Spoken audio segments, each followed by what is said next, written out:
What's going on, class, friends, best friends of mine? So my name's Andre. For people who don't know me, Andre White, and I did my final project paper on the humanitarian, political, social, presidential crisis in Venezuela.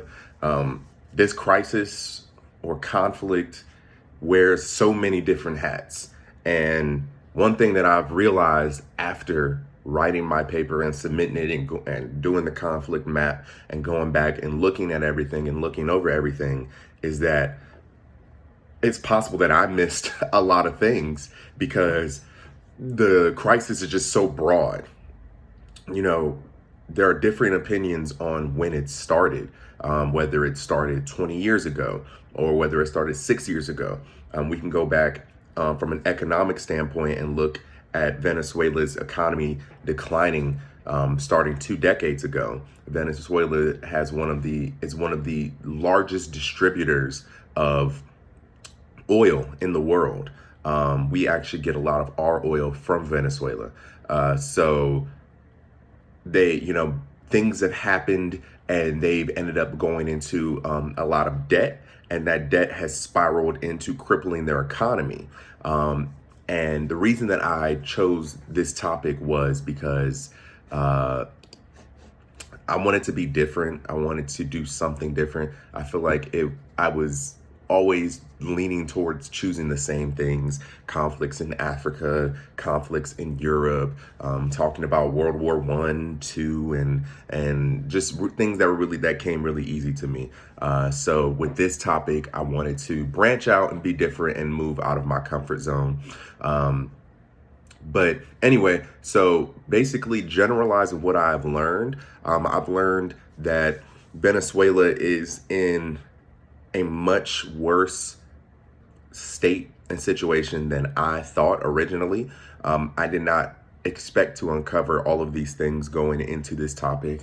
I did not expect to see a country that could have been, we talk about first and second and third world countries. I did not expect Venezuela to be in as bad of a state as it is.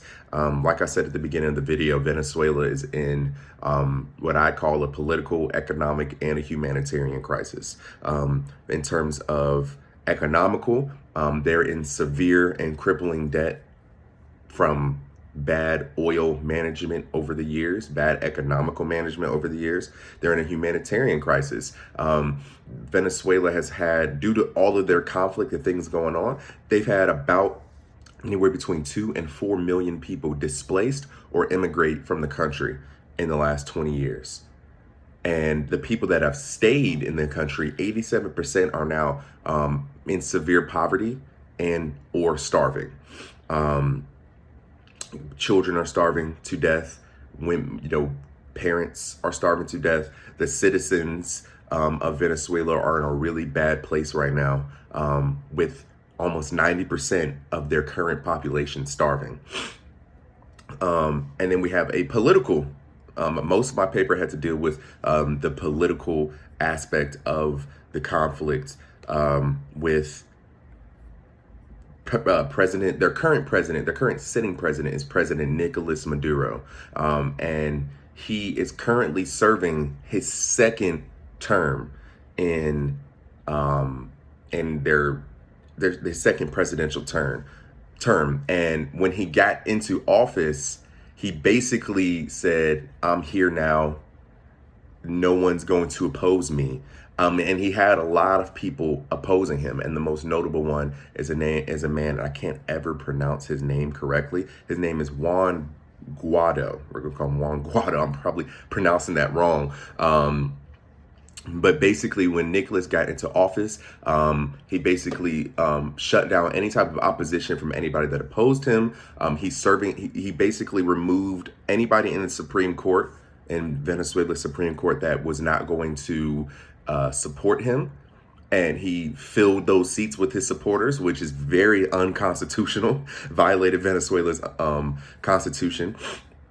And it has basically made a tailspin and added to the already crippling situation that Venezuela is in economically. In my conflict map, I was able to, I liked making the conflict map because it helped me to really break down the situation in terms of Venezuela's humanitarian crisis. In my opinion, we have three main actors, primary actors: President Nicolas Maduro, the citizens of Venezuela, and then Juan Guaido. Maduro's interests have been complete government control, dictating and deposing of all enemies. He's basically taken away or usurped Venezuela's democratic situation. The citizens of Venezuela want to find work, get out of poverty, immigrate if necessary, or stay alive. The humanitarian effects that have been, and that have come because of that have been 4 million immigrants, a high level of starvation, high levels of poverty, and a declining economy. And then the third main actor is President Juan Guaido, whose interests have been overthrowing Maduro, which in present day, they are in a presidential conflict. And then this has led, the third parties we have been the United States, China, Norway, and Russia, who have all acted as allies of sorts. The main impediment to peace has been Maduro and his administration. They're due to their deposing of anyone who opposes them, and his continuous violation of the Constitution, and making it so that Venezuela has an inability to move forward. Definitely think that the crisis has coming. I do believe that the crisis is coming to an end. Pressure has been applied from countries such as the United States and Norway to find a solution before economic sanctions or further sanctions are posed. There will most likely be a re-election under the Constitution under Juan Guaido and Nicolas Maduro. And I added that to my suggestions for success. I think that my first main suggestion for success is that Maduro gets out of office. Because he has not helped the economy move forward. And Juan Guaido has been a person that has said that his main goal is to move the economy forward. And that's Venezuela's main issue right now, is the fact that the economy won't move forward and their citizens continue to suffer for that. So looking at it in my paper, when I was looking at it from a macro level, I talked about how oil is central to the economy, and that once the presidential situation is figured out, that should be the next, that should be like the next and the main important priority for whoever gets into office. In terms of weaknesses in my paper, I definitely needed to, you could tell that I was dealing with so many different things, and I needed to dive into things more, and explain things more, and really delve into the sources a little bit more in terms of tackling every single aspect of the conflict. But I believe that is all that I have for this video. Definitely appreciate any type of feedback in the comments and the replies below. And I look forward to watching all of yours.